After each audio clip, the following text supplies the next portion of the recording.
All right, welcome everybody to the July 17th, 2024 meeting of the South Elementary School Building Committee. This meeting is being held virtually pursuant to the Attorney General's updated guidance on holding virtual meetings, pursuant to the Act extending certain COVID-19 measures of March 29th, 2023, as extended through March 31st, 2025. This meeting is being recorded, and I'll call a roll of the committee members. If you hear your name, you can clearly say aye, and if you're on mute, make sure you're unmuted. So, Joseph Buckley.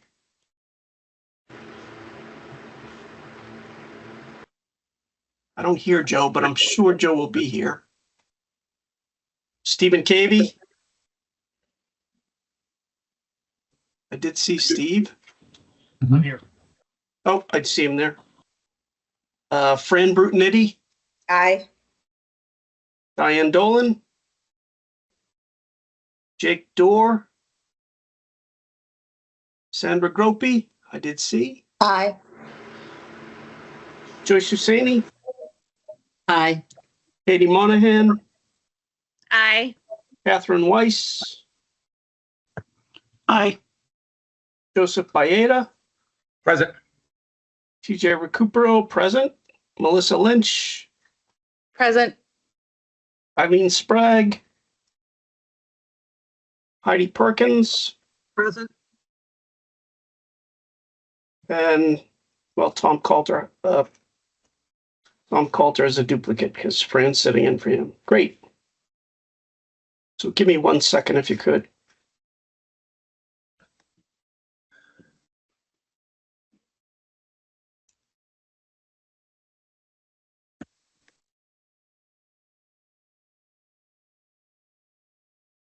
So 10 members being present, we do have a quorum. Item 1 on the agenda is public comment. This is the point of the meeting where we open it up to the public to address the committee. Yeah, TJ, in order to do that, we're going to have to unmute, so we can do one at a time as we did previously. Great. Okay, so Eric, like why don't you explain? Yeah. Why don't you explain how it will work again so we can... Yeah. So I'm gonna take public comment. We're gonna give you 1 minute, as we did before, unless there's any objection to that. I will invite people, or invite people to speak in the order that they raise their hand. So if you see the hand raise button at the top of your screen, that's where you're gonna click. I see Megan's right now, so we'll start with her.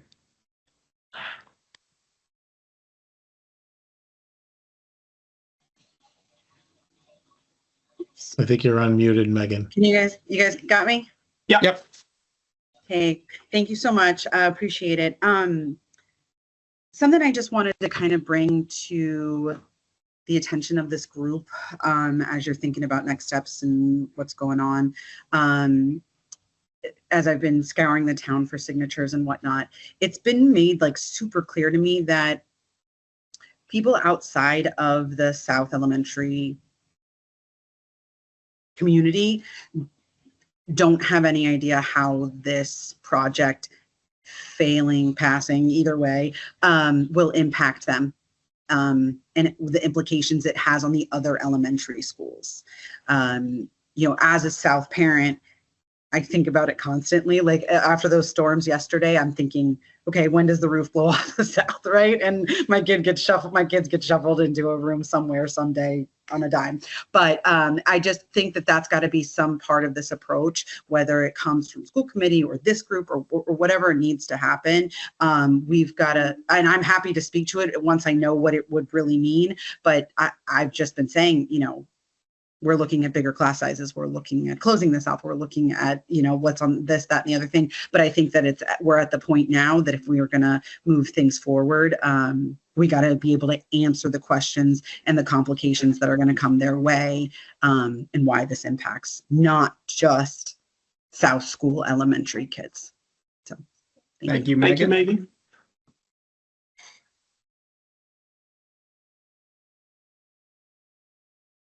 Is there anyone else?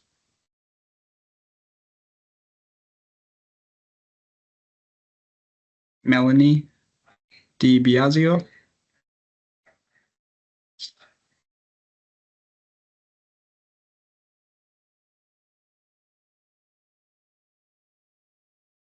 Melanie, can you, are you able to, there you go. Hi, can you hear me?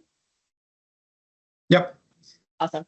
I just wanted to make sure that everyone who was watching and listening to this meeting was aware of the petition that's going around. So the board question committee that was involved in the original vote has been going around for the past couple of weeks with a petition to the town.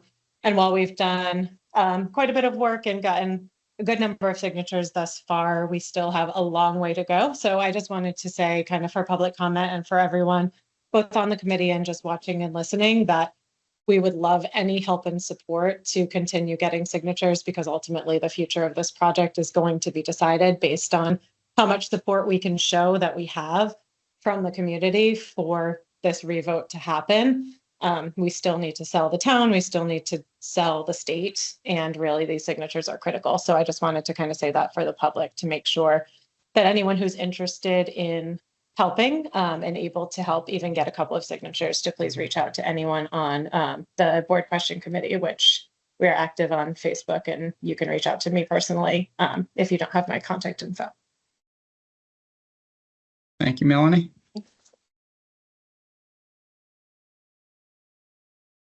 Anyone else?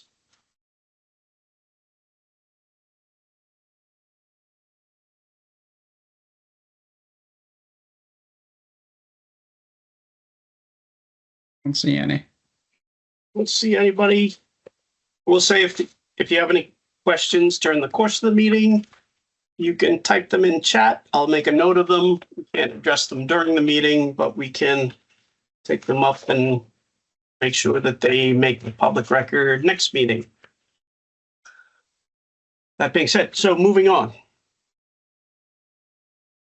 me grab my agenda and make sure that I'm. Minutes approval? Item 2, acceptance of minutes. We have 2 sets of minutes to approve, largely due to the chairman asking for the committee to pass those by. One of them is extending a little long, April, and 90 days is the limit on those things. So as everyone review the minutes of April 10th, 2024. Does anybody have any comments, changes, suggestions? Or if not, is there a motion to accept the minutes of April 10th, 2024?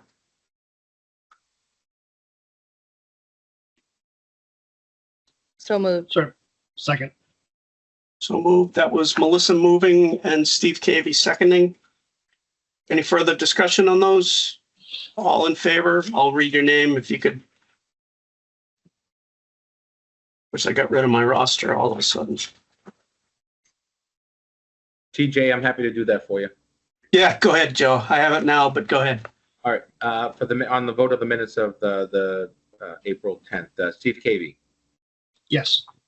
Fran, Yes. Sandra, Yes. Joyce, Yes. Katie, Yeah. Catherine, Abstain. Joe Byetta votes. Okay, abstain. Joe Byetta votes yes. TJ, Yes. Melissa, Yes. Heidi.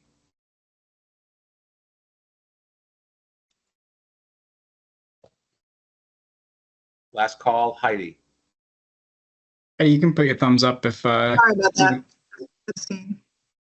abstain. Okay. The vote is 8 in favor, 0 opposed, 2 abstaining. Who was the first abstain? The first abstain was Catherine, the second was Heidi. Thank you. Great. Next up are the minutes of June 12th, 2024. Has everybody reviewed those? Any changes, corrections? I think we just did June 12th. No, I thought we did April. We did April 10th. We did April 10th. So this is June 12th, 2024. Any changes, comments, corrections? If not, is there a motion to approve the minutes of June 12th, 2024? Make a motion to approve the minutes of June 12th, 24. That Second. was Heidi. That was motion by Heidi, second by Melissa. Great. Correct. Joe, you want to run through again? We'll take Well, a poll. you bet. Let's start with Steve Cavey, Yes. Fran, Yes.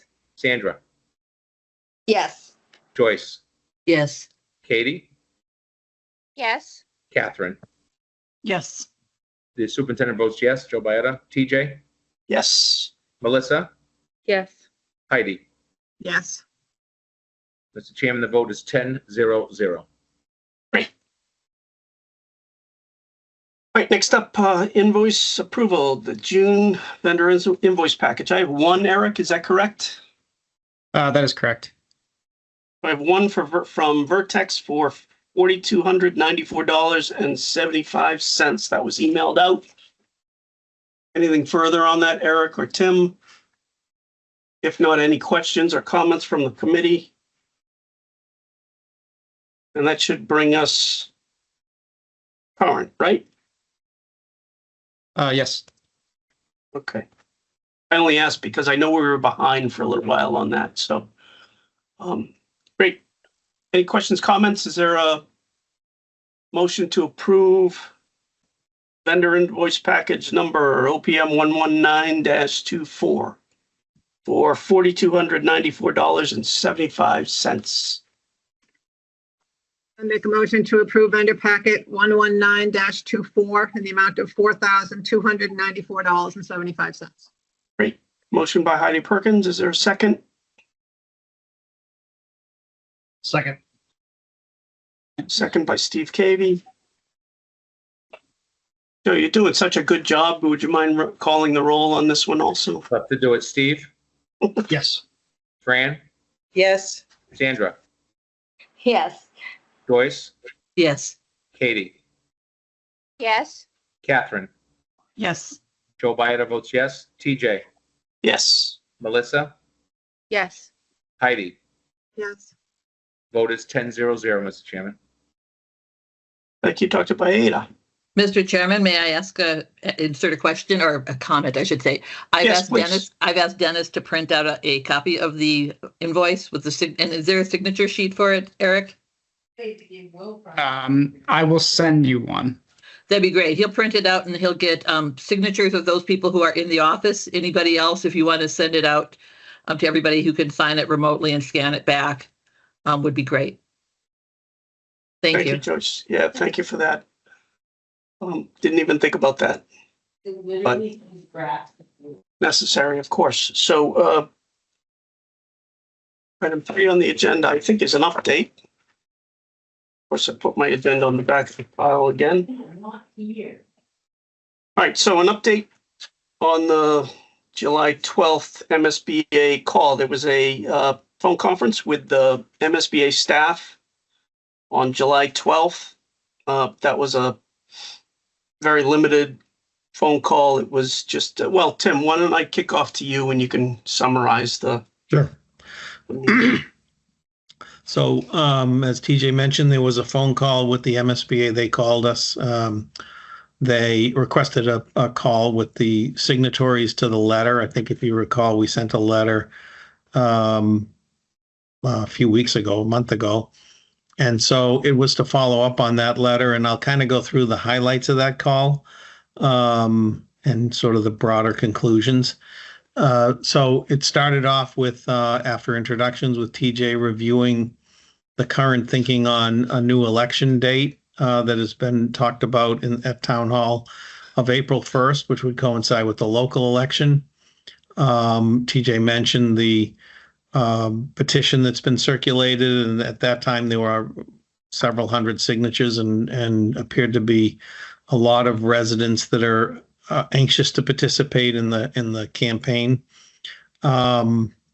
Catherine discussed the energy level that was at that local level, and seemed to be, people seem to realize the repercussions of a no vote more, as well as paying a little more attention to what kind of happened at the vote. Diane Sullivan, who is the community liaison for the MSBA, was raised the question about financial fatigue and the fact that there are a number of other town projects, and of course that is a concern. And Tom Coulter explained that many of those projects are wants and that the new elementary school is a need. Dr. Baeta noted Stoughton's increasing sort of becoming an urban school district in terms of its demographics and population.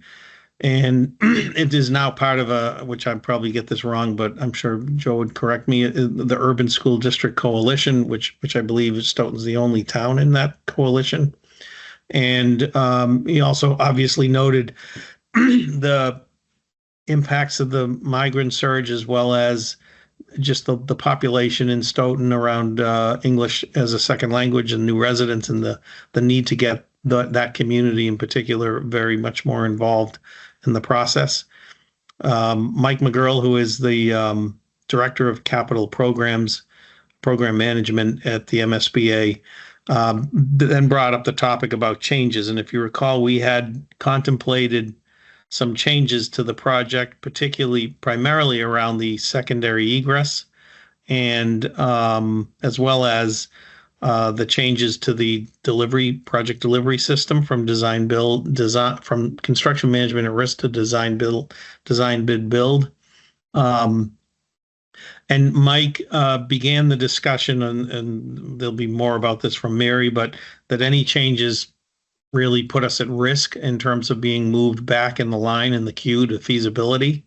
And we've always interpreted that to be more around changes to the building, but they've implied that changes really any substantial change, which obviously changing an egress route would be substantial, whether it's not to the building or not. That puts a risk on the project of being essentially put back into feasibility. So, we discussed that a little bit during the course of the call. I think the general feeling is that changes at this point, Mary made the point, Mary Piketty, who is the executive director, that, scope changes can unravel quickly, and cautioned against the changes, and that alternatively, that the MSBA probably could see its way to an extension if we did not pursue any changes beyond the change in the delivery system from CM at risk to design bid build, which is not really a change in obviously scope of the project. So with that kind of conversation, it was kind of left to us, the marching orders we received from Diane at the end was that we need to, submit a new letter to the MSBA with an amended request. And then one other key point Steve Cavey brought up, the fact that the decision has been made to pursue a special town meeting in the fall, although not part of the MSBA process at this point, because we were successful at the last town meeting, but basically to validate the revote and to validate the vote so that, it shows community support behind the revote. That was discussed as well. So as far as tonight, the action for this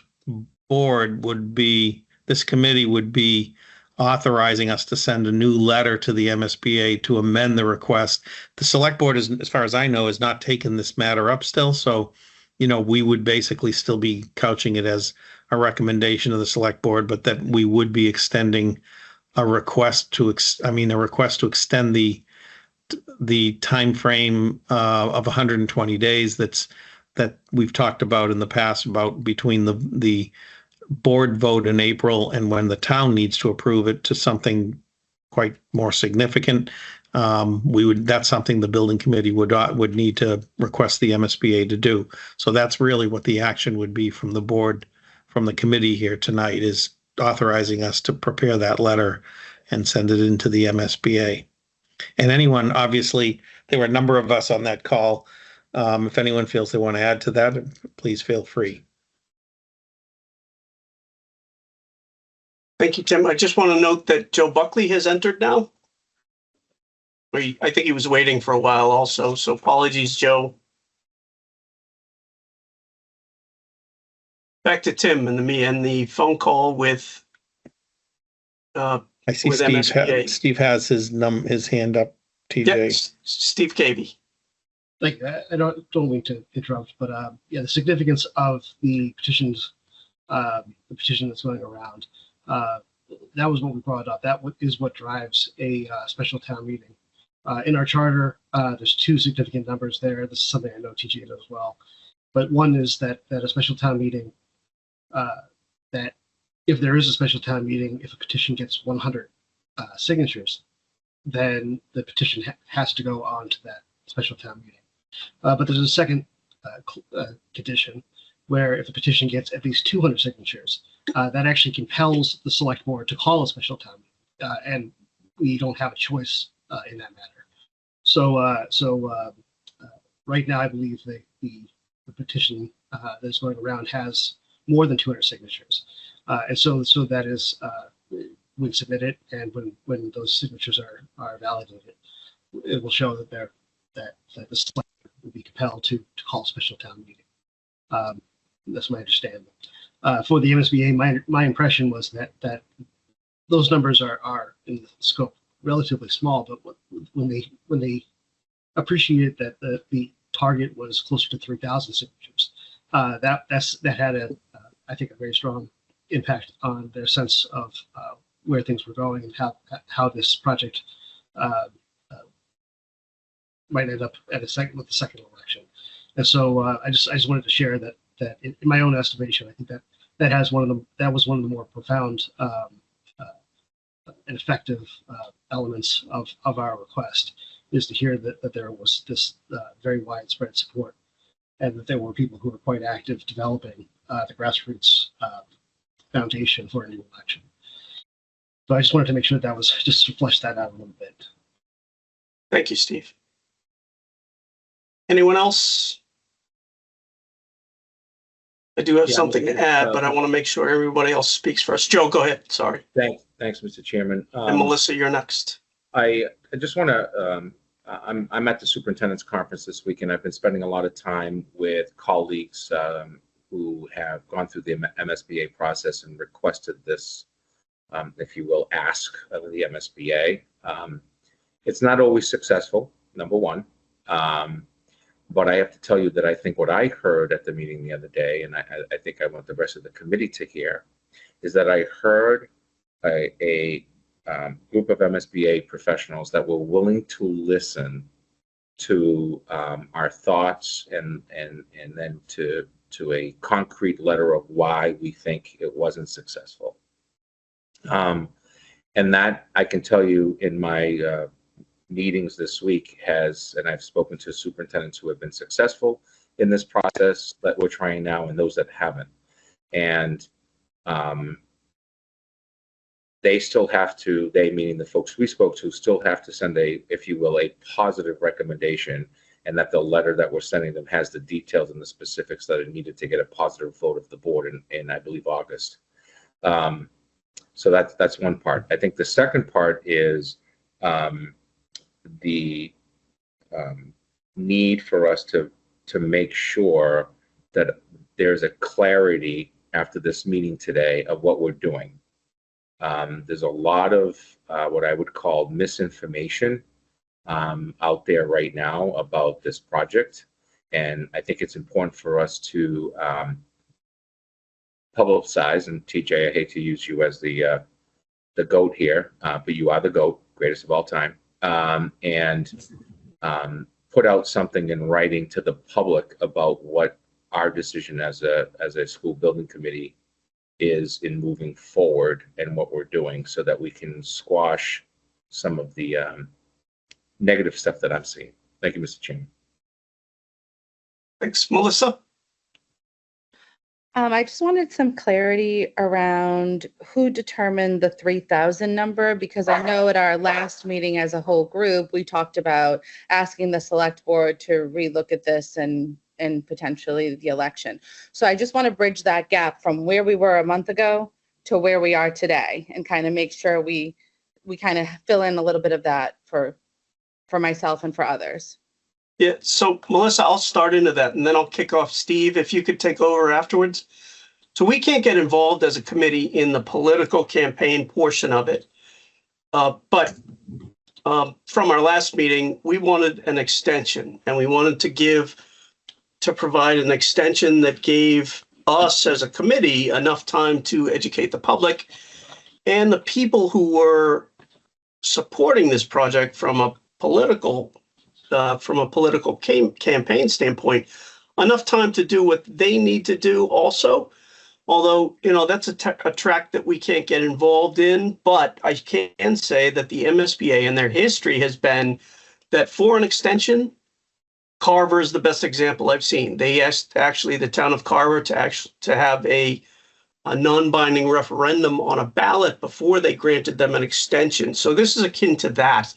And the 3,000 number, since there were 2,800 votes plus or minus above that voted against the project, 3,000 was a fair estimate to show support that could carry a project like this. So that's how that was determined. And it wasn't determined by this committee by any official vote. It was just talked about amongst the pack. It was suggested behind the scenes among people who were interested in the school. And I can say that just there was nobody on the committee who took an official position that this is what we need. It was just what they were pushing for. And when we met with MSBA, we knew enough about what the political group was doing to represent to them that was the effort going on. So it's parallel, but it's not connected, if I could put it that way. Steve, if you could fill in the blanks that I... Yeah, well, I think you mostly captured it. Actually, one of the things I wanted to mention is that I just received a text from Tom Coulter saying that he's on, but he's not able to be heard. So I just wanted to put that out there as well. He's calling from a number that ends in 5700. I don't know if we're able to help bring him in, but I just wanted to let you know. But what you said, I think, captures most of it. It is symbolic, but it's if the vote took place and the same number of people voted no, which was about 2,884. And 3,000 people voted yes. That measure would have passed. That ballot measure would have passed by 51%, which is a sort of bare minimum for something like this. You want to have widespread support. So I think that the number represents to people like the MSBA when they're asking, why do you think that having an extension would result in any sort of different outcome? For them, that the symbolism of being able to get enough petition signatures to demonstrate that you have enough support to actually win an election was significant to them, and I think is going a long way to help our case. So that is I think more or less I think the symbolism of that particular number. There's no statutory requirement. The only statutory requirements are the 100 signatures and the 200 signatures. But I think this sends I can't speak for the PAC, but I think this would send a much more significant message to people who are wondering why do you think this would end up any differently than the first election.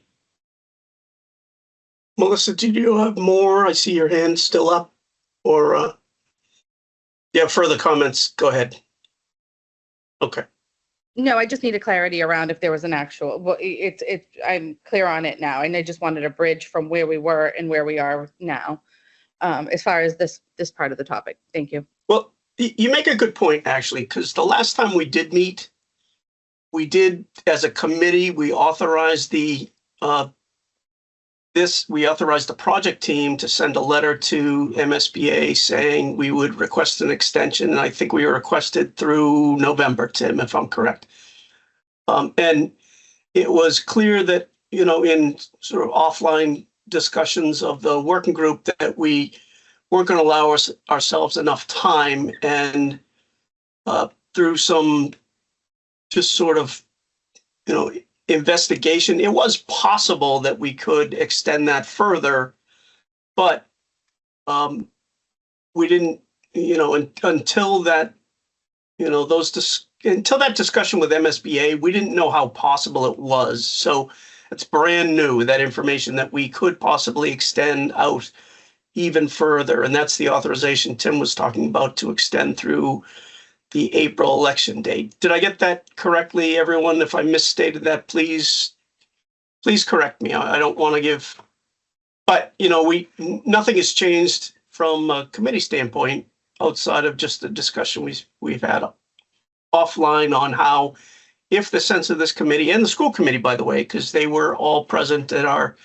last building committee meeting, if the sentiment was to extend out for another attempt at vote, that we want to do that and set ourselves up in the best possible way so that could be successful. So the potential of a vote on the next election date, and I think that's largely driven by cost, because it does cost to carry on an election. So to have another special election and absorb that cost, it didn't really make sense if we could extend out for enough time for a full roadshow campaign. And I don't want to overtalk this, but you get my point. I want to make clear to the committee and to everybody watching that really hasn't been anything official outside of the two votes, the one on June 12th, and the one tonight to continue on to ask for another, authorize Vertex to authorize another letter to the MSBA asking for an additional extension or amending our request for an extension, I should say, through April 3rd, I think it is. Tim, correct? Yeah, great. That's correct. Yeah. Okay.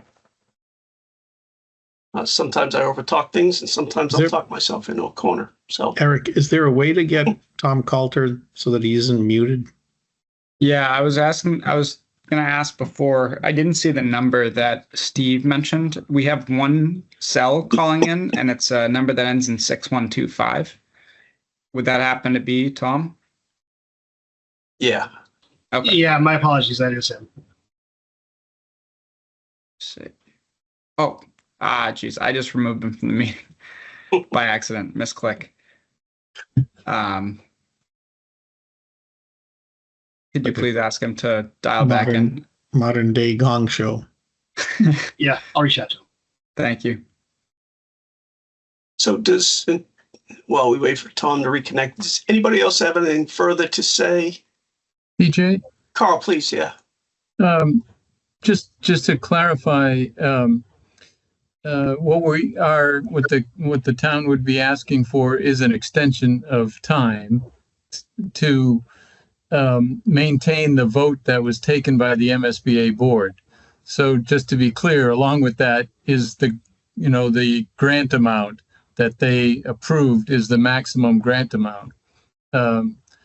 And in our last discussion, we did talk about perhaps lowering the cost to Stoughton, through some changes to the project. But after our call to the MSBA, it seems that other than, as Tim mentioned, the delivery method, which we believe may reduce the overall cost of the project and the cost to the town, we may be fairly limited on what further we could do. And with the request to extend the date into the spring of next year, in essence, it's 1 year after the vote of the MSBA board. Any escalation, unfortunately, would have, sort of a negative impact on the project. And so I think we want to be careful not to mislead people into thinking that we can lower the project significantly, the cost to Stoughton or the overall cost, because escalation is going to impact us, and we're, as I say, sort of limited in what other moves we could make to reduce the cost at this point, without as was mentioned, without being requested to go back through a feasibility study and being considered a whole new project. So I just wanted to be clear in that regard. Thanks. Thank you, Carl.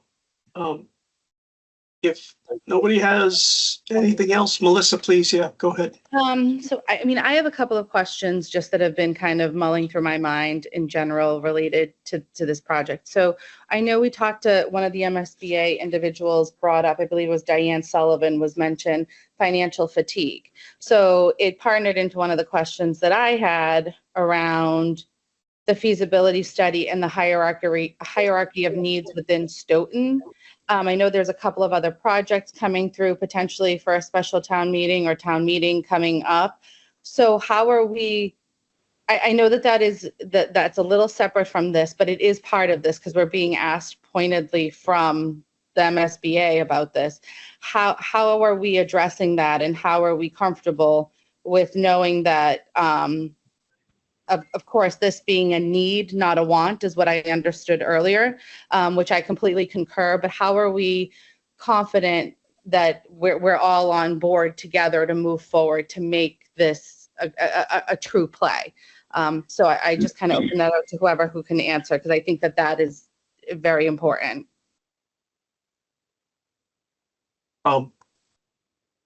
Both Carl and your comments sort of tied into what I was going to say, but Steve, you have your hand raised. I just wanted to let you know that I contacted Tom Coulter. He said he's called back in, so he might. I know there's a couple of external meeting guests. He might. I am on, Steve. Okay. Oh, great.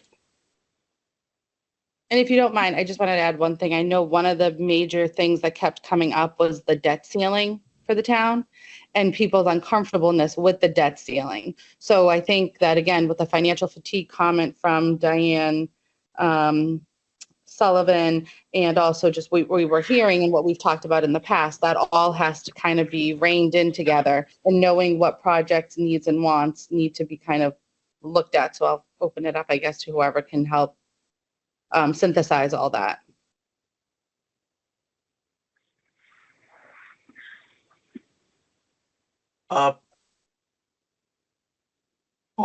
Tom, did you have something to say? Because I do, TJ. I'm not sure where to start, and I'm pretty certain that not everybody will agree with me, but I am so passionately supportive of this project that I'm going to say what I think and leave it to others to determine whether they think it's valid or not.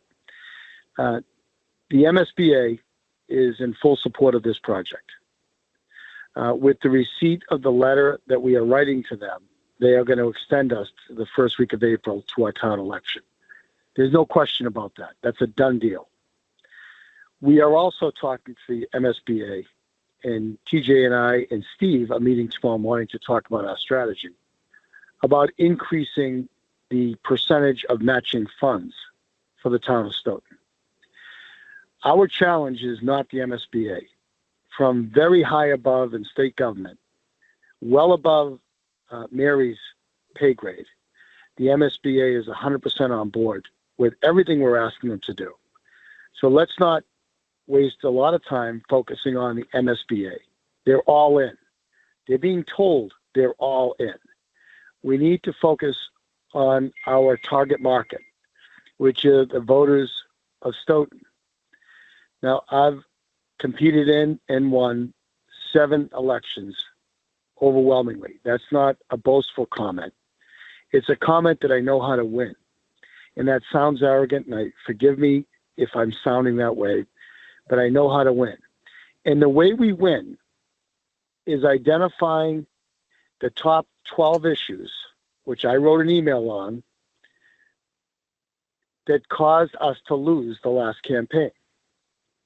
And answer those questions and address those issues in very simple, data-driven, supporting answers.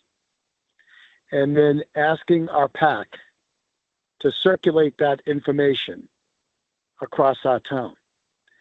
A clear understanding of those issues will result in an overwhelming victory. I'm meeting with TJ and Steve tomorrow to talk about how we do that, how we clarify those issues. This is our victory to win. The only thing we have to determine is, do we want to follow the very basic principles of campaigning. The reason we're asking for the extension, it's like making a baby in less than 9 months. You can't win a campaign where you're the underdog in 120 days. We convinced the MSBA of that. Therefore, they've given us the extension verbally, and they'll confirm it within a day of receiving our request in a written letter. Now we have to prove to them that we know how to run a winning campaign. The bottom line is the town has no choice. This project must go forward.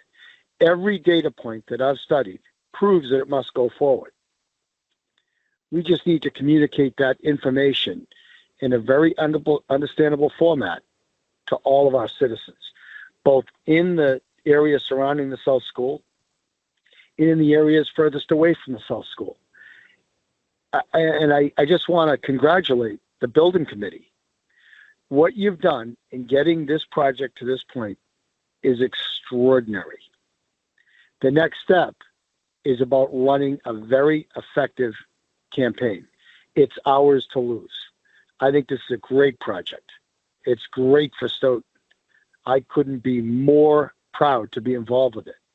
And I'll do everything I can at the executive level of the governor's office, the Secretary of State's office, the treasurer, who is the chairman of the MSBA, and the state auditor to get this to the finish line.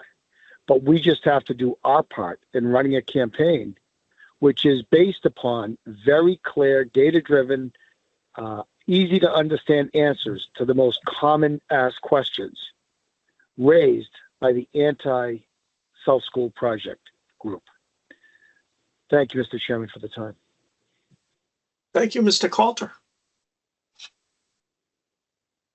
Heidi Perkins. TJ, can you just, I just want to get clarification. It says April 3rd when you were discussing the extension, but should the vote be, a few days or a week beyond that in case the meeting for some reason doesn't happen on the 3rd? Say that you're a little muffled, Heidi. I'm sorry. Sorry. Yeah, I can't hear anything. An old laptop without a good speaker. Can you hear me now? Yeah. Okay, so I'm just wondering, you said that through April 3rd, but if something happened, power outage, storm, this, that, or the other thing, whatever, and the meeting got delayed a day or two, should we actually make the motion to be a few days beyond that?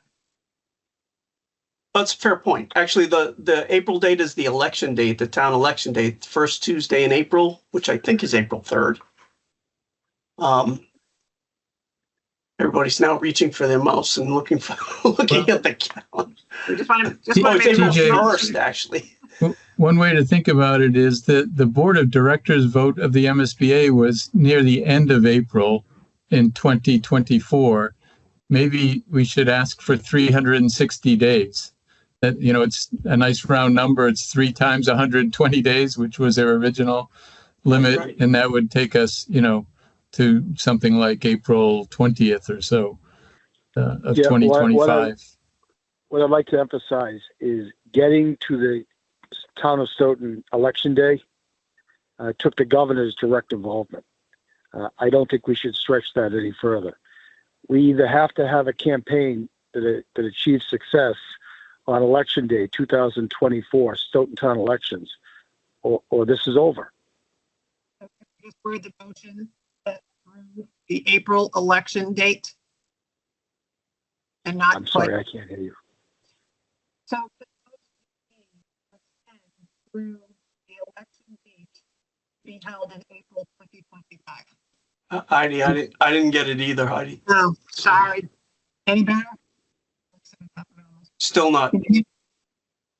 It's sort of choppy. Okay, I know this is bad speakers. Is it clearer now? Yeah. Okay. So could we word the motion through the election date to be held in April 2025? That honors what they want and it doesn't pick a certain day. Yeah, through the election date 2025. That honors the discussion we had with staff on last Friday. on the 12th. That's correct. It just, Oh, yeah, that's right. it just saves a wiggle room if something happens with, you know. Okay. Clearly, I have to give my finance CFO a better computer for her to take. But understanding the point that of an April election, I just want to, if I may, Mr. Chairman, just to be clear, the MSBA loves details. And so, our policymakers for the town are the select board, not the building committee, not me, not the school committee for this particular ask. So we traditionally have a date in April that is our date. And I think we should, if we say April of 2025, I think that's fine, because I think the MSBA will recognize that the town, that the select board is in fact the maker of that, not the building committee. All we're saying is that they're agreeing to the potential that that would happen. Correct. April 1st is the first Tuesday in April in 25. And that is the election day. Right. Nice date. April Fools. We're asking for the 3rd just to give us a couple of days beyond counting the votes. Yeah. And as you know, Joe, this is something they don't do. Very seldom do. No, I just spoke to a superintendent today over lunch of a community that Tim is involved with and knows very clearly. I won't say the name of the community, but he's like, we're not in. We're still waiting to get back in, and that's after just one vote. So clearly, the MSBA wants Stoughton to be successful. Correct. So, Yep. Heidi. April 3rd or the meeting date in April, so that we have it in stone as, you know, as the motion is made. How do you? I only got a portion of that, Heidi. Yeah, Sorry. Start typing, Heidi. Start typing. Yeah, Heidi, if you put it in the Q&A section, I'll read it for you. Also, just for what it's worth, when you face the computer directly, I'm able to hear it. But when you turn your face away, I think you might be looking at something else or screen something. That's when we're not able to hear you. But if you face us directly, Sorry. Yeah, I'm looking at my scribblings of wording a motion. Is that coming over? Yeah, I'm able to hear you crystal clear now. Okay, so that's the problem.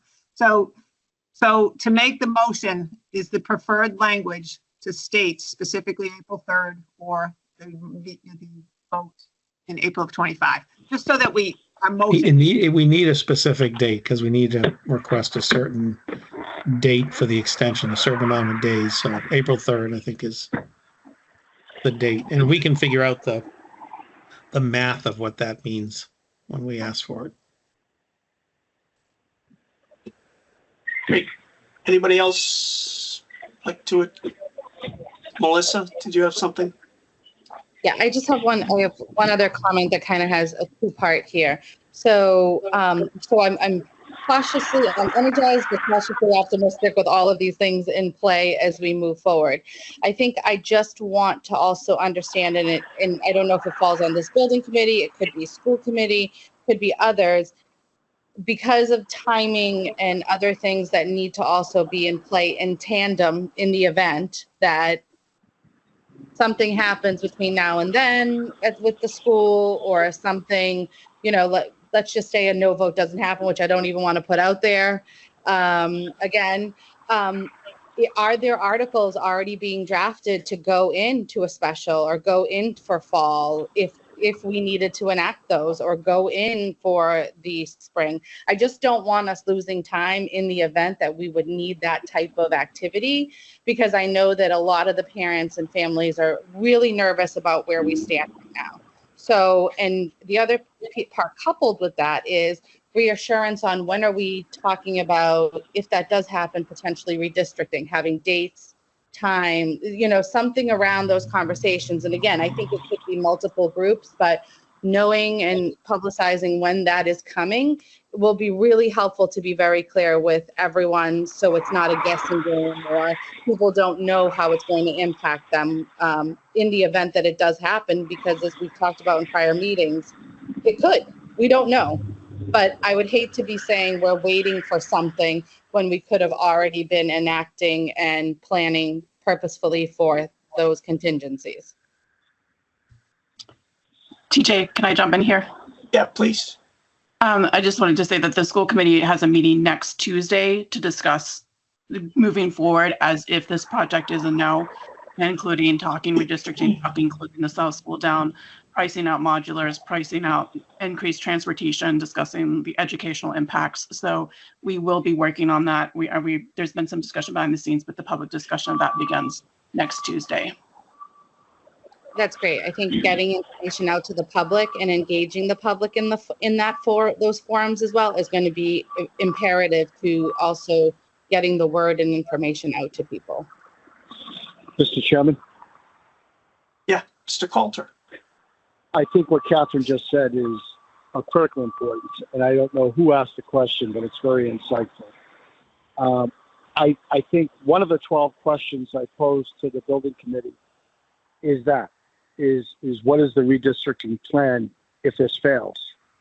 And I think that's going to be key to a successful campaign, because it does involve all precincts in the town of Stoughton, so it will get their attention. And I hate to sound like the doomsdayer, but the people who are managing this campaign are so critically important, because the MSBA will, upon receipt of our letter, grant us the extension. The select board, and I think the Chairman Cavey will agree with that, will support calling an election on that date. But if we fail, we will be put back in the queue, which will be at least a 4-year wait. So really, as they say in Apollo 13, failure is not an option. But I think it's very important to our success that Catherine's message about redistricting, with or without this successful project, is on the horizon and a real reality. Thank you for the time. Thank you, Tom. Anyone else? TJ, I've had my hand raised on the thing, which I can't believe I found the hand raised, but can I jump in? Yeah, you can. I'm sorry. I've been checking that. No, but it's okay. I looked away. Sorry. Go ahead, Sandra. No, I don't even know how to shut it off though, because I can't believe I found it. So just throw that out there. Hey, Sandra, I didn't even know I was supposed to raise my hand, so I apologize. Hey, it was great to hear what you had to say, so don't worry about it. I'm so sorry. No, you're fine. No, I've had it raised. I've been trying to shut it off, but don't know how. So I do have a question, and this is more, if I can, for Dr. Baeta or Catherine. So we're toward the end of July, and part of the campaign, I'm hoping, is communications out to the district, to all the families, and then hopefully socializing that publicly. So will you guys have a communication plan, at least starting or coming out of next Tuesday, or you'll be talking about next Tuesday, and some type of communications on everything you discussed and sharing it with the families, because I think that'll be huge and impactful. Yes, correct. You nailed it. Great. So, perfect. Okay, perfect. Yeah, I think that's what we need. It's the reason, Sandra, it's the reason for the meeting. It's to get the school committee to say, this is where we stand, this is where we are. And then my job through Jeffrey is to then get that out in multiple different ways to our pre-K to 12 families. So we'll have like letters, like formal letters that will go out to families and letting them know. Yes. Yes. Perfect. Okay. And do you guys have an idea or a thought of, from a redistricting standpoint, when you would start to actually talk about that? If this was not to happen, would it be immediate? Right. And the redistricting could happen within months? Like how long does that take? Well, as somebody who's, I'm sorry, Catherine, go ahead. I think we need a year to plan it and price out everything, but we need to be prepared to have that happen. If something happens this winter with this big storm or something like that, but we need to have the plans in place. But we're looking at FY26 to close down the South School. Wow. Okay. That's good. That's not good, but thank you for sharing that publicly. Thank you. Yeah, just to back up the Catherine's comments, the biggest issue with redistricting is two parts for Stoughton. The first part is that our budgets are due by December 31st. So you've got to know to the penny what is the impact of redistricting for the following fiscal year. So let's just say everybody wants it done for FY25. What does that look like? You would have to have your redistricting going along with your budget process, and or having an understanding that all of this has a operational cost line item of X, whatever that number would be. So that's number one. Number two, we're going to have to take a serious look on the second part of that, which is what is the impact of redistricting in terms of transportation and service delivery. And then number three is when you redistrict, you also have to take a look at Chapter 150E, which is does the union have the right to negotiate any of this in terms of who gets moved and who doesn't? That's a big question that I'm not seeing that language in the Stoughton Teachers Association contract, but that has an impact as well. So those are the three cubes that we have to take a look at in terms of that process. So typically, if the project had passed, we would have started to put a working committee no later than, let's say, December, January of this year of redistricting for the opening of the new school in 27. If we're looking to redistrict sooner than that, then I would say no later than September, the school committee would take upon creating a working committee, which would be predominantly internal, and then it goes external. Then you got to have public comment time for folks to provide feedback. There is impacts on the start of the school day, the transportation, and so on and so forth, and what it means to families and all of that. So it's a very organized, chaotic process to get to an end game of then saying September of 26, this is what's happening. Or let's just say you even went through the process of saying, okay, hey, parents, you're not going to know until May about September of 25 because it's going to take that long. The third part, or the fifth part here, is you can also hire a third party to do it for you. In other words, where they come in with the professionals, they look at all of where kids are located and so on and so forth. There are a number of companies out there that do this. There is a cost to it, and then the committee gets a number of recommendations on what it looks like, and then makes its decision on what they believe is the best recommendation for the redistricting. Thank you, Dr. Barrett. Jake, you had something?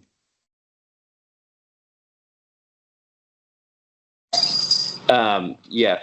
So I just commenting on a couple of comments ago. I will say, just from the South School perspective, because I do feel the calls for the school, I am already starting to hear about what happens if, and pretty much what Mrs. Lynch's point was, I've heard several times at this point. So I think the committee, just to give that insight of the questions, that those are being asked by this community, because this community does feel impacted. While it impacts everyone, I just wanted to share that with the group since our last meeting. I've heard from a number of folks in the community. Thanks, Jake. Anyone else? Joe, anything further, or is that just an old hand? All right. I did have something to add towards the end, and I'll try to be brief about this. It sort of brushes upon what several people say, but I wanted to just put some context into why we're here and why we're talking about what we're talking about right now. Kyle, Courtney, thank you. You sent out about a week ago a grid that you put together for what has happened and the time track for failed projects that have failed funding projects, I should say. I was doing something similar, but you actually saved me a lot of time. And Inevitably, what that shows is most projects, when they fail through the funding component, because MSBA, once they approve, you have 120 days to secure local funding, and projects that fail, DRA, through Carl and Courtney's efforts, tracked what has happened to about a dozen of them, Carl, if I'm correct. What has happened to those projects after those failed votes? And inevitably, if you look at that chart, most of them have waited a significant period of time. I won't average it in my head, but significant period of time. And most of them, if you look at the cost that has resulted in the end, they end up paying more. So for my part, in our call, if I mischaracterized that, Carl, you can correct me, but I think I got the gist of it generally. And that's what I was finding anyway, is that communities were having failed votes, and they were going back, and they were, if they were able to extend, they would come back, but their projects would inevitably end up more, or they would be recast and the new project would be more. It'd be a different project, but it would be costing more. So just to put this in context, and Jake, this is for you to correct me, but I was told recently when I asked, and this was about a week ago, that we started the 2023 school year, with 282 kids in the South School, and we ended it with 317. And that was largely due to an influx of migrants in the community, which now puts Stoughton somewhere in the top 5 of top communities. Stoughton is a gateway community for immigration. And I don't care what anybody's comments are on that. We have an issue for community services that we need to deal with. And as a committee person, recommending to the policymakers, in this case, the school committee and the select board, what we should do to handle that. We were appointed to solve a problem, which in 2021, when the MSBA initially set our design enrollment for this project, they initially set it at 180 students for single school replacement and 470 if we were to do a consolidated school. We went back to them after our first meeting. Committee members will remember, we met once. Dr. Rabb said that he wasn't really satisfied. We discussed it. He asked the committee to authorize him to go back to MSBA and ask for an increase in our design enrollment. We talked about how that is often done and not so often successful. But in this case, it was. Our design enrollment was increased to 225 students for a single school replacement. I just looked that up, by the way, because I misstate that one quite often, but I pulled up the feasibility study agreement. It's 225 students for single school replacement and 515 for a consolidated school. So when we started this project, one of our very first questions in the first, say, three or 4 months was whether or not this should be a consolidated school or a single school replacement. I don't think we have that luxury anymore, because there are about 35 students added to the South School from the beginning of the school year to the end of the school year in 2023, 2020, 2024. That's a full classroom. The full classroom full of kids.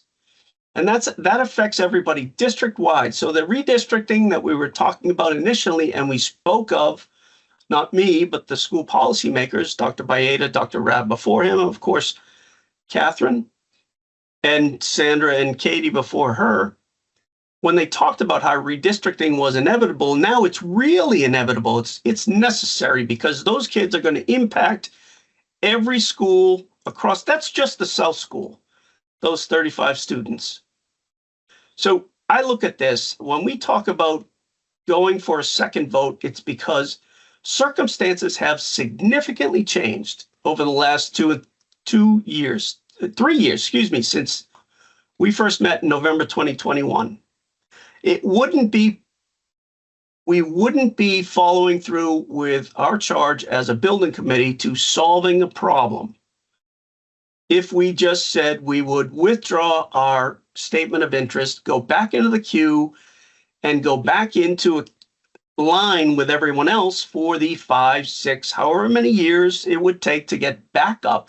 then do a full feasibility study, and then come back to a solution that would be no better than what we've done today. We have a 65.98% reimbursement rate. We are maxed out on reimbursable space. I think this committee has done as good a job as we could have ever done with the mandate that we were charged with, both by town meeting and by MSBA. That's my position, some of which I say from this committee and its prior votes. Some of this is me speaking. I wouldn't be doing my job, and I don't think anybody on this committee would be doing their job if we said, let's pack up and leave this to people in the future. That would be wrong, and that wouldn't be serving this community, because inevitably it would lead to a downgrade of the school, especially the K through 5 schools, district-wide. I should say I am deeply grateful to the town manager, to select board member Cavey and building committee member Cavey, because when we discussed that and we looked at that issue, that particular issue, that this wasn't a today problem, this was a problem that was going forward going to be 10 times what it was 3 years ago. They took that and ran with it, and I think put us in a position now where we can do where nobody realistically thought we could be, which is getting an extension beyond just 90 days, 120 days to the next election date. We can actually do a full campaign and tell people exactly what I just said. What I've come to learn over the course of this project is that 180 students for a single school replacement wasn't satisfactory when they approved that in October 2021.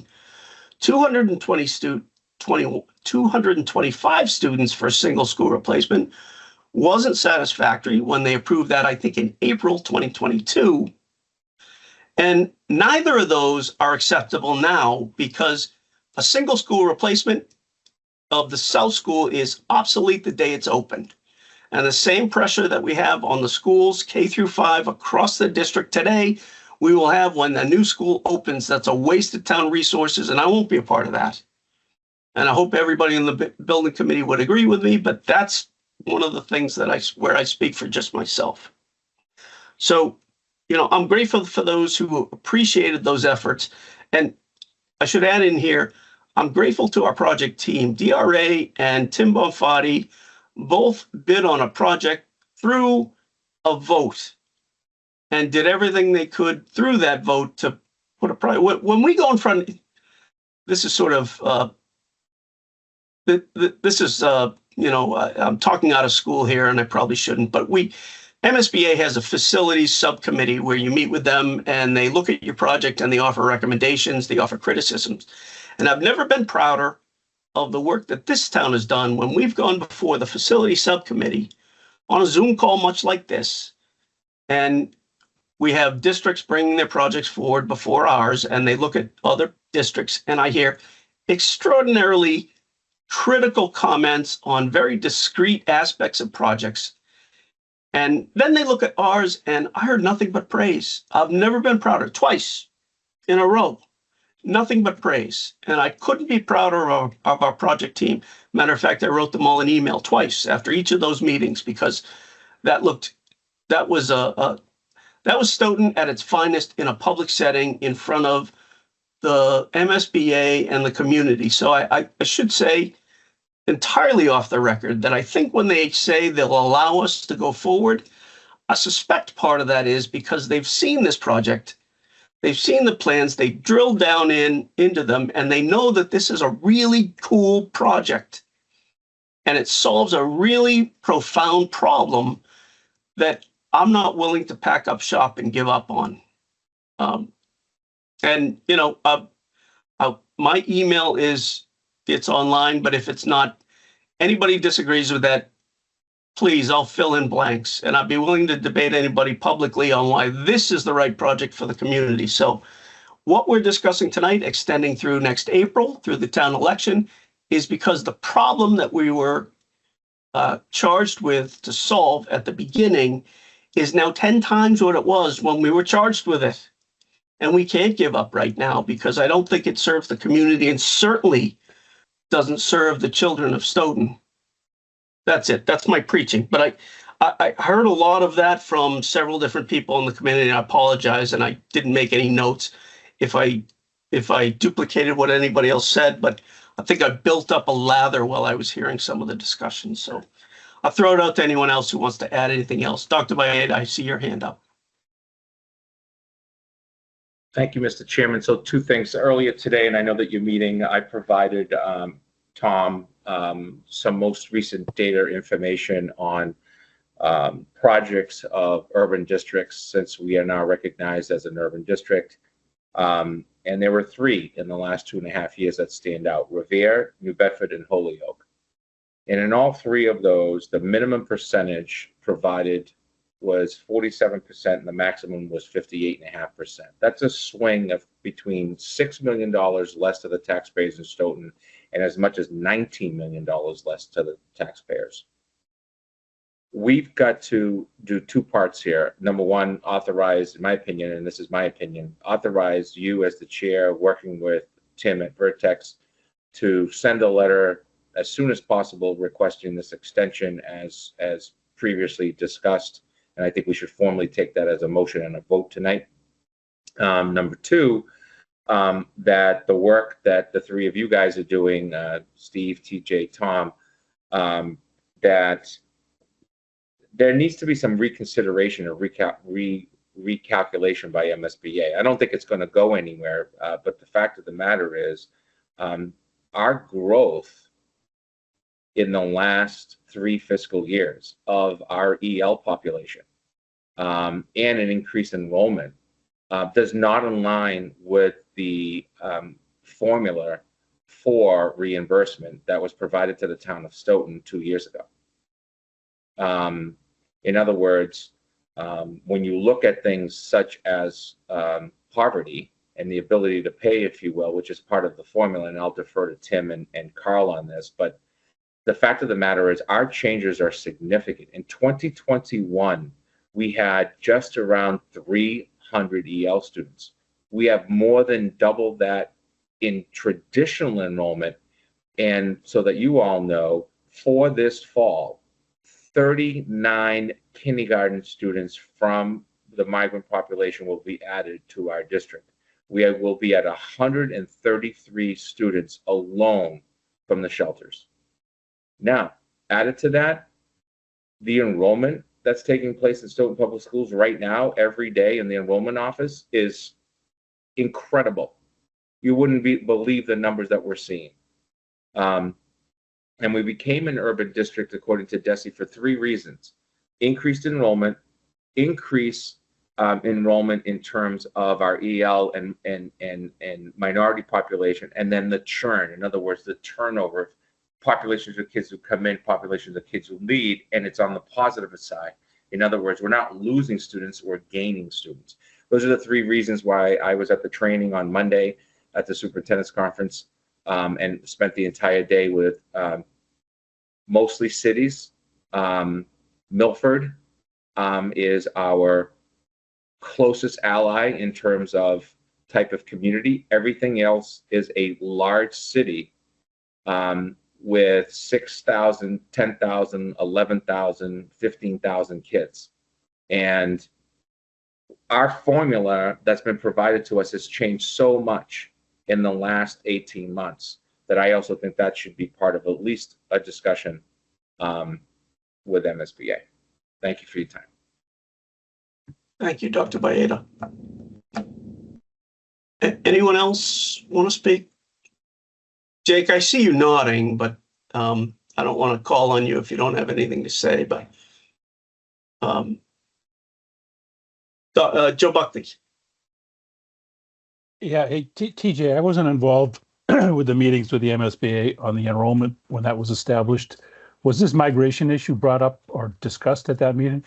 It was before we ever knew there was a migration problem. That's what I thought. So I agree with Dr. Baeta.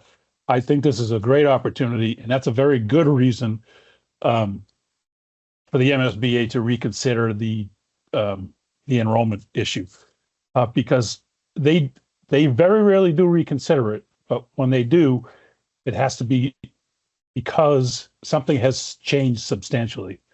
And I think that migration issue is a substantial enough change that it should get some reconsideration.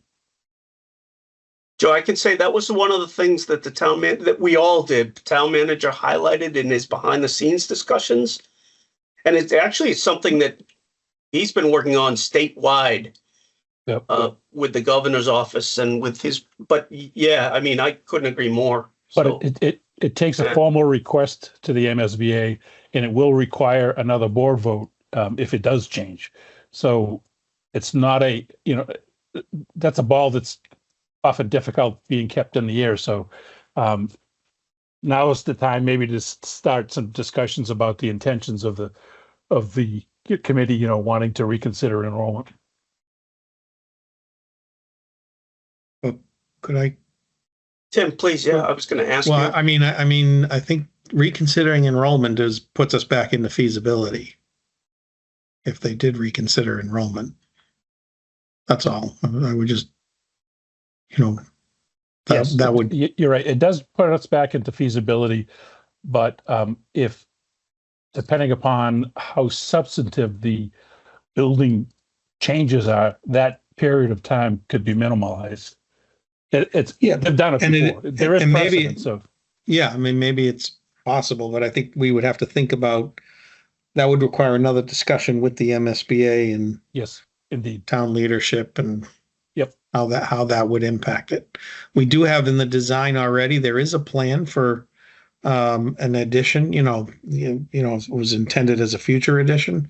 We've actually had a project where we executed on that in the middle of construction. I remember in Hopkinton. So, there is a possibility, and I'm not, because I do think the enrollment, this is very common in communities. The enrollment decisions are made earlier, much earlier than what boots on the ground tell people when the building is ready to occupy. But that's a big decision. That's all. Yep. That's not what that's not what we've been talking to the MSBA about. I think I think the town manager is working on that issue on multiple levels, because that's not just a school issue for the select board and for the town manager. So I don't want to speak for him, but I know he's tackling that issue on multiple levels. But to the extent that he's involved in the school, certainly on that level. But I would love to have that discussion further.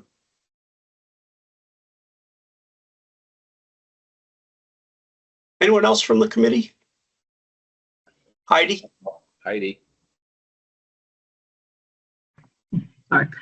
So, Tim, are you more or less saying that if that discussion, took place and there was a reconsideration, you're saying that would put us back in feasibility, that would actually put us several years back? Well, there was a nuance to the discussion that we never followed up on. Them saying going back to feasibility wasn't them saying going back to submitting a statement of interest.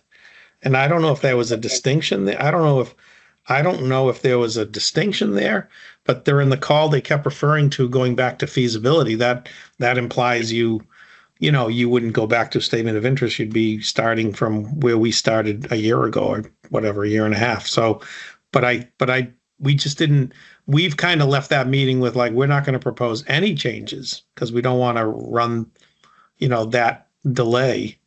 And that's still likely, that would be a big change, obviously, discussing a change in the enrollment, because that would mean a new school, a different school. So that's just not where we've been. I mean, I think we would be delaying the job. You'd have to appropriate more money to properly design, a bigger school. I think it's something we can discuss more and think about, but I'm not sure how that would work. When we did do it in Hopkinton, it was done fairly quickly. We were in the middle of construction when they realized they needed to grow the school. I don't know, Joe, you might have been involved in that. I was, yeah. And that was very quick. And they said, as long as the town pays for it, and, they were okay with it. that wasn't reimbursed. See if you would change DRA the was enrollment. involved in that, Tim. That's right, Kyle. Yeah, you guys were Mhm. right. So it did happen. I mean, it's something we could bring up. I think we'd have to be prepared that probably would be a delay. But now, of course, we're delaying the vote Right. longer anyway. So we may have some time to put something together. And that's just Mhm. it's a different conversation than we've been having with them. Also, Steve? Go ahead, Joe.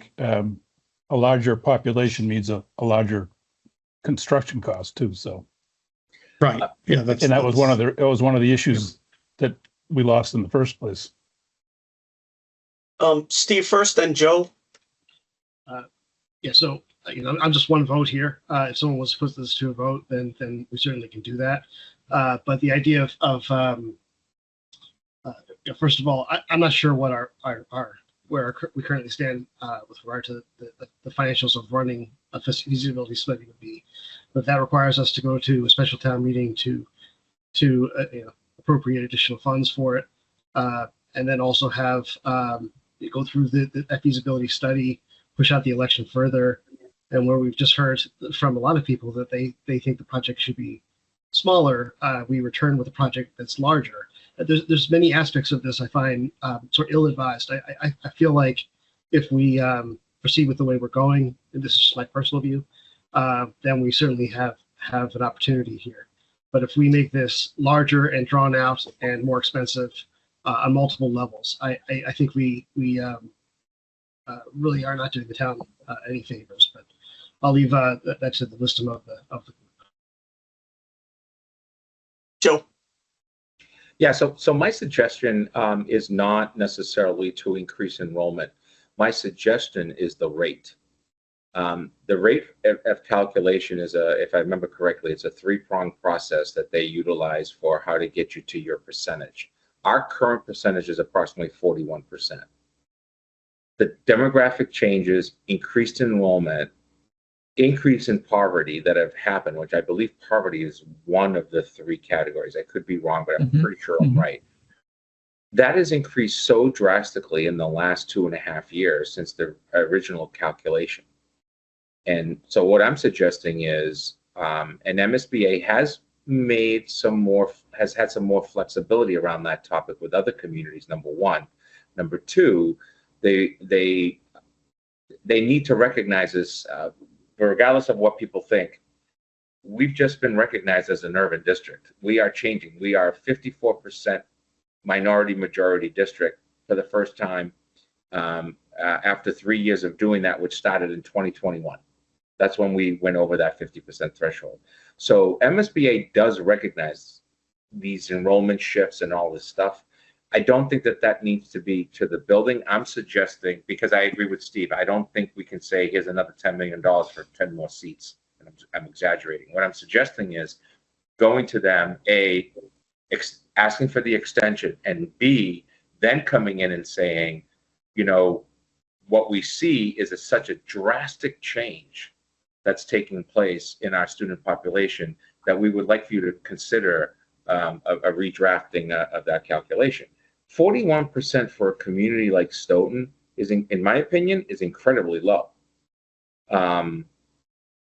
It's pretty low, and it was based with numbers that we're not seeing. Versus, for example, I said earlier, 2 other communities, and they are cities, but their population is slightly higher than ours, but not dramatically higher than us, and they're getting 53 and 58% reimbursement. Like I said, 58% reimbursement is $19 million to this project. That's a game changer for some folks. You take 19 million off this 66, or let's just rough it. It's now a $46 million project for a brand new school for 600 kids. I think there's some more love for that. So that's the second part of the request. The first part is what the committee should do tonight, which is to vote to, in fact, authorize TJ to move this letter forward, while at the same time, all the stuff that Tom's doing on the side and Steve and you are doing, I'm supporting it with any information that I can. Then I have to go to my school committee, give them all that information. and the committee, and this building committee has it. So I think that's the two-pronged process for us moving forward. So I'm going to recognize myself because I raised my hand just to be in the queue. No, I'll come back. Thanks, Sam. I love the idea of revisiting things with MSBA. We have a today problem, and today is just a request more time through to April, and all of the other things that we'd like to work on. I'd love to discuss those and investigate those and see what we can do. My takeaway from Friday's Zoom call with MSBA staff came from Mary Piketty, who said, "The project is the project."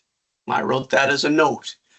And I took that to mean that, what you have, don't change it, because if you do, you have to go back to the MSBA board, which we, maybe we have good reason to do, and maybe we can. We got to get past the first threshold of giving them good cause to extend us, which, as the town manager pointed out, they're inclined to do, because there's been a ton of discussion behind the scenes to get that done. So if we want to continue that discussion and investigate that, I'm fully on board with that. But for present purposes, as Joe pointed out, it's essentially two steps. First step is just today to authorize the Vertex to redraft and resend the letter, request an extension through to April. And that has to be signed by superintendent, the town manager, and the chair of the school committee.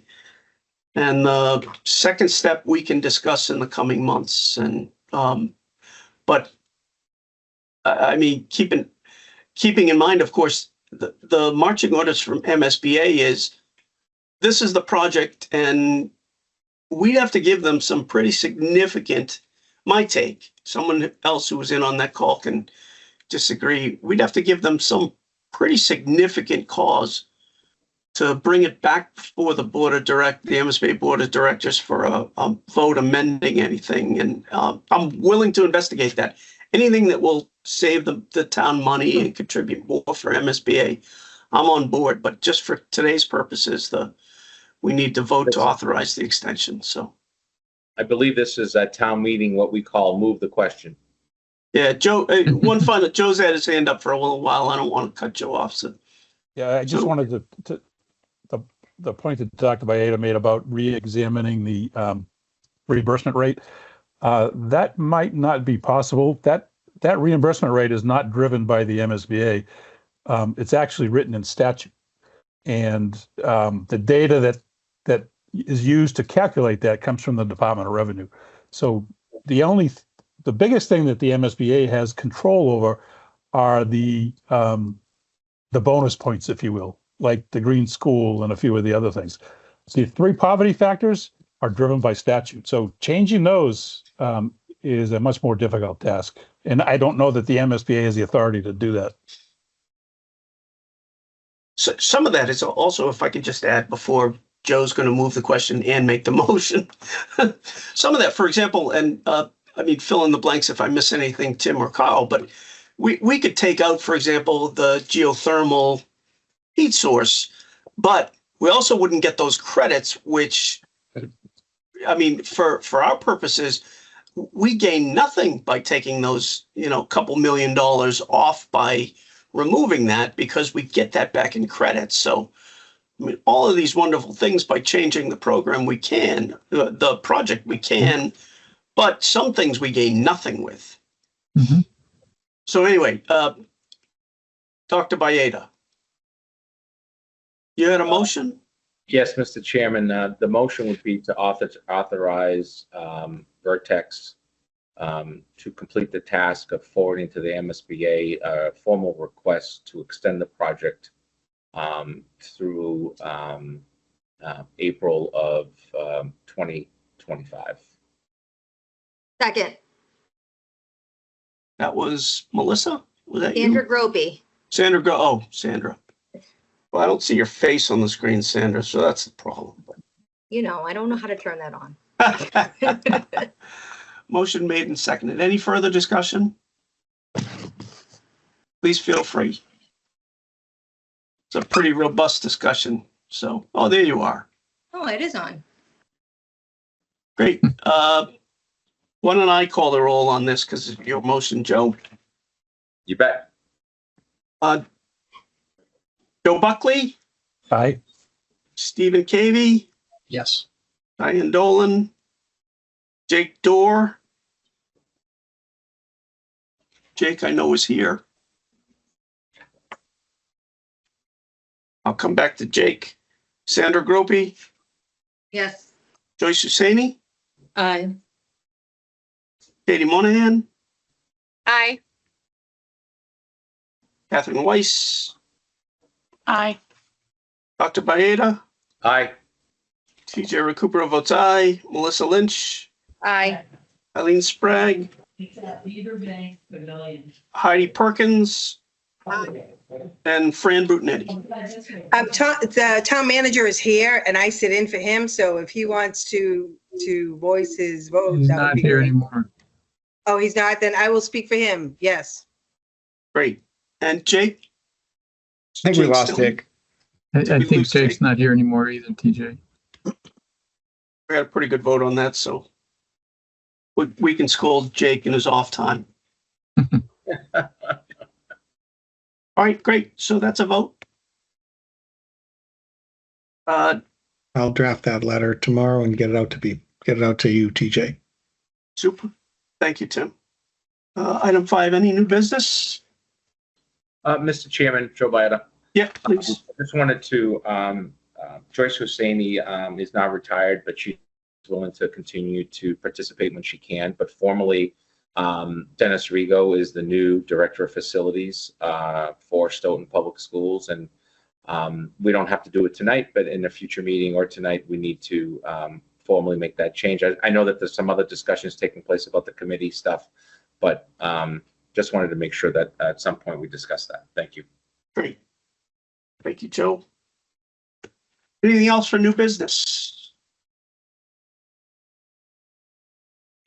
Hearing nothing. I have one item of new business. And I see Jeff Pickett here. I don't know if this is you, Jeff, but if we are going to go forward through to April, I'd be happy to assist with any sort of updating of our website and that sort of thing, so we can get correct information out to people on a ongoing basis. I know that, there was a dead period following the vote, and particularly town meeting vote, but I think if we're gonna, from this point forward, ramp up again, we ought to make those sort of a more substantive resource for people asking what the hell are they doing.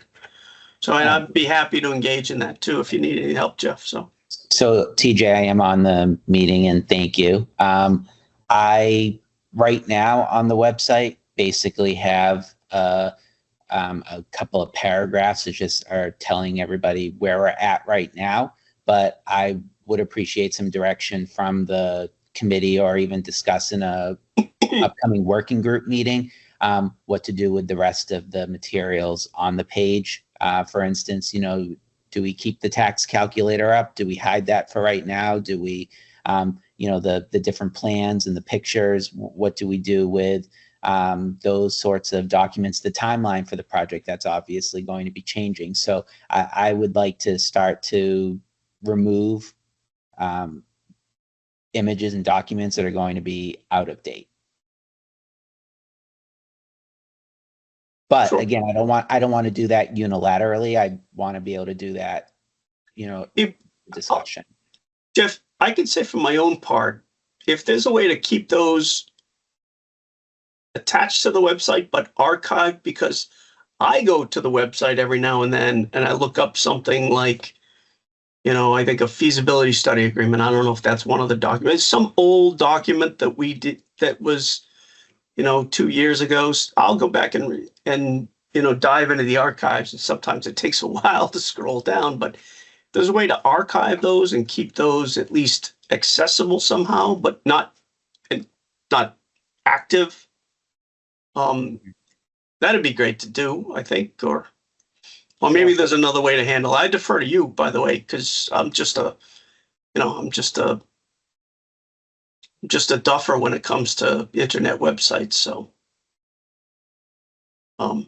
just a thought. It's something we can talk about offline and maybe at the working group.